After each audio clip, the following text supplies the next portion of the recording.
शुरुआत करते हैं नरेंद्र मोदी की उस सफाई से जिसको लेकर कल बाकायदा मोदी और मोदी के कैंप की तरफ से एक वीडियो रिलीज किया गया 2004 का, और यह दावा किया गया कि यस वी कैन का नारा नरेंद्र मोदी ने परसों जो हैदराबाद की रैली में दिया, जिसके बाद उन पर आरोप लगे कि वो अमेरिकी राष्ट्रपति ओबामा की नकल कर रहे हैं। दरअसल उन्होंने ओबामा की नकल नहीं की, बल्कि ओबामा ने नरेंद्र मोदी की नकल की, और उसी के अपने तर्क को ताकत देने के लिए नरेंद्र मोदी की तरफ से 2004 का एक वीडियो जारी किया गया। सुनते हैं दोनों बातें जो नरेंद्र मोदी ने की।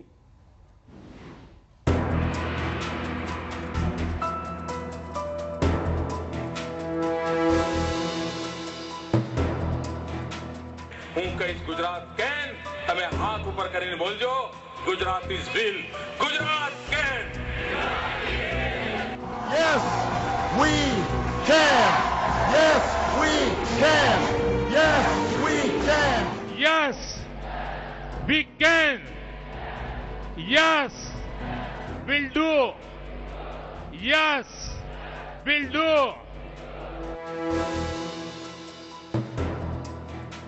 Yes we can, yes will do. Narendra Modi की युवाओं में जोश भरने की इस कोशिश पर छूटते ही तोहमतों की बौछार हो गई। नारे में नकल नजर आने लगी। हैदराबाद में दिए गए इस नारे का रिश्ता 7 समंदर पार अमेरिका से जुड़ने लगा। याद आया कि 5 साल पहले यही नारा देकर तो ओबामा ने दुनिया के सबसे ताकतवर मुल्क की सबसे ऊंची गद्दी हासिल कर ली थी। Yes, we can. मैं बोलता हूं, फिर बोलिए। Yes we can, yes we can, yes will do, yes will do. अगर बोलने के अंदाज को छोड़ दें तो दोनों बयानों में खास फर्क दिखा नहीं। तो क्या नरेंद्र मोदी चल पड़े हैं ओबामा की चाल? सवाल लाजमी था। यह भी पूछा जाने लगा कि मोदी ने बीजेपी की चुनावी मिशन की औपचारिक शुरुआत ही उधार के नारे से क्यों की? क्या यह उनकी अमेरिका परस्त नीति का संकेत है? जिस अमेरिका ने हमेशा मोदी से किनारा किया, उन्हें अपनी सरहदों में दाखिल तक नहीं होने दिया, क्या उसे खुश करने की कोशिश कर रहे हैं नरेंद्र मोदी? सवालों की फेहरिस्त जब लंबी होने लगी तो मोदी के पिटारे से इन तमाम सवालों का एक काट उछलाया। दावा किया कि यह नारा तो शुद्ध देसी है, खालिस गुजराती। तब का है जब ओबामा अमेरिकी राजनीति में शायद अपना वजूद ही तलाश रहे होंगे। साल 2004 का एक वीडियो जारी किया जिसमें मोदी गुजरात कैन और गुजरात विल का नारा देते नजर आए। ગુજરાત કેન અને ગુજરાતીઓ કરીને રહેશે. હું કહીશ ગુજરાત કેન, તમે હાથ ઉપર કરીને બોલજો, Gujarat is will, Gujarat can. બરાબર પૂરા पे હાથ ઉઠા કરીને યુકે અમેરિકામાં સંભળાવવું જોઈએ.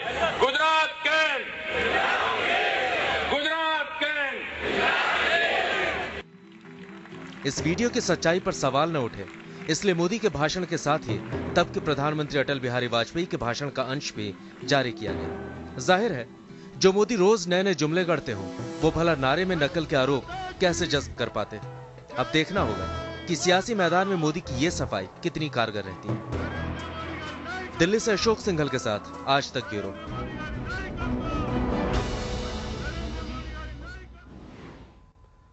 नरेंद्र मोदी लाख सफाई देते रहे कि यह नारा दरअसल उनका अपना है और ओबामा ने कहीं ना कहीं उनके नारे की नकल की थी, लेकिन सच्चाई यह है कि करीब 120 साल पहले 1893 में विवेकानंद जी ने शिकागो में जो धर्म संसद हुई थी उसमें अपने भाषण के दौरान पहली बार कहा था yes we can and we will, और वहां से ये बात निकाल के पहले ओबामा साहब ने इस्तेमाल की, फिर नरेंद्र मोदी इस्तेमाल कर रहे हैं और अपने अपने तारीफों में कसीदे पढ़वाने की कोशिश कर रहे हैं। हालांकि आलोचना नरेंद्र मोदी की जमकर हुई इस यस वी कैन की ओबामा की नकल करने के बाद, क्योंकि विपक्षियों को मौका मिला। Then all the rest. Yes, we can. Yes we can. मैं बोलता हूं, फिर बोलिए। Yes we can. मोदी के नारे में ओबामा की झलक क्या मिली? सियासत को मुद्दा मिल गया। शूल की तरह चुभने वाले मोदी पर कांग्रेस को हमले का मौका मिला तो पार्टी के नेता बयानों के नश्तर लेकर उतर आए। उन जख्मों को कुरेदा गया जिसे मोदी ने भरने की तो भरपूर कोशिश की, लेकिन वो अब भी हरे हैं। वो बराक ओबामा जो इनको अभी अपने यहाँ के वीजा देने के लिए तैयार नहीं है और उसका मुहावरा लेकर के ये चुनाव की बैतरणी पार करना चाहते हैं। तो स्वाभाविक है कि बहुत बड़ा एक भ्रम की स्थिति है कि जिस तरह से बात करते हैं भारत की, भारतीय संस्कृति की, और चुनाव की बैतरणी बराक ओबामा के मुहावरे से करना चाहते हैं। हर वक्त मोदी विरोध का मौका तलाशते रहने वाले दिग्विजय सिंह ने भी ट्विटर वार किया और लिखा, अब हमारे पास भी एक नकली देसी ओबामा है, फेंकू अपने चरम पर है। सरकार की एक ही भक्ति होती है, वो भक्ति है भारत भक्ति। जिसे मिशन 2014 का छत्रप बनाया हो, उसकी ऐसी किरकिरी बीजेपी कैसे बर्दाश्त करती। पार्टी के सिपाही वाक युद्ध के इस मैदान में कूदे और मोदी में विवेकानंद का अक्स दिखाने लगे। कल की रैली से कांग्रेसियों के मन में दहशत फैल गई है। डरे हुए और सहमे हुए कांग्रेसी अनर्गल बयानबाजी कर रहे हैं। जो भारतीय संस्कृति के बारे में तो कांग्रेस को कोई मतलब ही नहीं। उनको तो आज नरेंद्र मोदी जी ने जो स्वामी विवेकानंद जी का कोट कहा, उसमें वो ओबामा जी वाला कोट तलाश रहे हैं। मोदी विरोध का झंडा बुलंद करने वाले और भी थे। बीजेपी ने कांग्रेस को जवाब दिया ही था कि समाजवादी पार्टी भी सामने आ गई। अमेरिका परस्ती के तोहमतों के साथ हमला मोदी के राष्ट्रवाद के दावों पर किया गया। राष्ट्रवाद की बात कहां पर से हुई?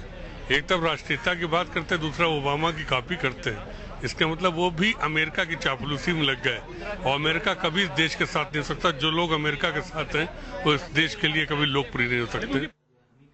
नरेंद्र मोदी के नाम पर ही बीजेपी से किनारा करने वाली जेडीयू भी अपनी नई सियासी दुश्मनी पूरी शिद्दत से निभाने उतरी। कहा कि देश की बदहाली का उपाय तो सुझा नहीं पा रहे और चले हैं नकल उतारने। तो अमेरिका की नकल करके, यूरोप की नकल करके सब चीज में तो कर ली है। अब ये एक चीज में बची थी, इसमें भी कर रहे हैं। अमेरिका कहाँ किस तरह से संपन्न देश है, यहाँ कंगाली का समुंदर है। उसका कोई इलाज है क्या? उसका इलाज जो बताएगा वो असली बात है। नरेंद्र मोदी ने अब 9 साल पुराना वीडियो जारी कर यह जताने की कोशिश की है कि यह उनका पुराना और अपना नारा है, नकल नहीं की। लेकिन इससे विवाद थम जाए इसकी कोई गारंटी नहीं। हाँ, ये जरूर है कि इस विवाद से मिशन 2014 की नरेंद्र मोदी की पहली रैली ने उम्मीद से कहीं ज्यादा सुर्खियां बटोर ली है। आज तक ब्यूरो। नरेंद्र मोदी के नाम में नरेंद्र है। विवेकानंद जी का भी ओरिजिनल नाम नरेंद्र था। तो क्या ऐसा तो नहीं कि नरेंद्र मोदी कहीं ना कहीं विवेकानंद और सरदार पटेल की छवि के बीच में अपनी कोई छवि ढूंढना चाह रहे हो?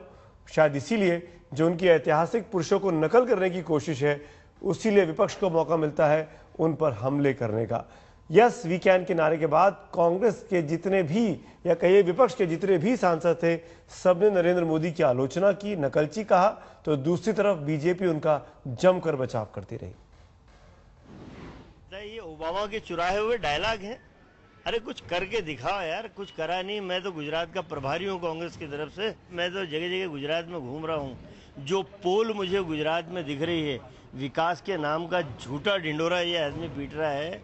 विकास के नाम पे गुजरात के गांव में चले जाओ, गांव की बहुत बुरी हालत है। ओबामा ने अगर कहा, ये कोई ओबामा ने अपने नाम पे रजिस्टर थोड़ी करा लिया ये जुमला। हिंदुस्तान में भी हम कह सकते हैं। उन्होंने अंग्रेजी में कहा क्योंकि वहाँ अंग्रेजी समझते हैं लोग, उनको तमिल तेलुगु नहीं आती। ये तो ईगो है, अहंकार है, और जब आदमी में अहंकार आता है तो विनाश हो जाता है। ओबामा में अलग प्रकार से अपनी एक इमेज बनाई और उसमें उसने जो लोगों से अपील की तो उसको उसका यश मिला। अगर कोई उसी की कॉपी करने की कोशिश करेगा तो मैं नहीं समझता कि यहाँ की जनता भी उसका अनुकरण करेंगी और मोदी ऐसे नारे देकर सामने चलेंगे। ओबामा की इमेज अमेरिका में ठीक थी करके उनका चल बसा। वैसी इमेज दुर्भाग्य से, मोदी की दुर्भाग्य से वैसी इमेज उनकी नहीं है। पहले तो उनको अपनी इमेज दुरुस्त करना पड़ेगा। एक संगठित देश की जनता को आह्वान करना कि हम मिलकर देश को एक ऊंचाई तक पहुंचा सकते हैं। अगर ये संदेश कोई नेता देते हैं और विशेषतः नरेंद्र भाई देते हैं, तो उसमें अगर कोई खामी ढूंढता है तो मुझे लगता है वो काफी दुख की बात है। तो ओबामा का ही फॉलोअर है, उनको आर्थिक नीति ओबामा का फॉलोअर है, उन्होंने अमेरिका को सर्क पैराडाइज के हिसाब से देखते हैं। He is the disciple of Obama, nothing wrong in it. इससे किसी को खुशी होगी या इसी से अमेरिका को खुश करने की बात कही गई है या ओबामा को खुश करने की बात कही गई है, मैं समझता हूँ कि ये अपनी कल्पनाओं के घोड़े कुछ और तेज दौड़ाने की बात है, इससे आगे कुछ नहीं। Yes, we can. That means we can perform and we can come out and we can. ये नारा नरेंद्र मोदी ने दिया है। देखिए, फिर मैंने बताया, साहित्य ज्ञान किसी की मोनोपोली नहीं है। ये मेडिसिन की दवा नहीं है, ना ये ओबामा की बात है। जैसे इब्राहिम लिंकन ने कहा था, democracy is government of the people, by the people, for the people. ये नारा अद्वितीय है। इस नारे से ये विश्वास जाता है कि इस बदहाल परिस्थिति में भी तरक्की हो सकती है और I give 100% marks for this. अब सब मुख्यमंत्रियों का भाषण नहीं सुन पाऊंगा और ना मैं सुन पाया, मैंने सुना नहीं उनका भाषण, मैंने उनका भाषण सुना नहीं। देश में 28 मुख्यमंत्री हैं, किस किस के भाषण सुने और किन किन पर बयान दें।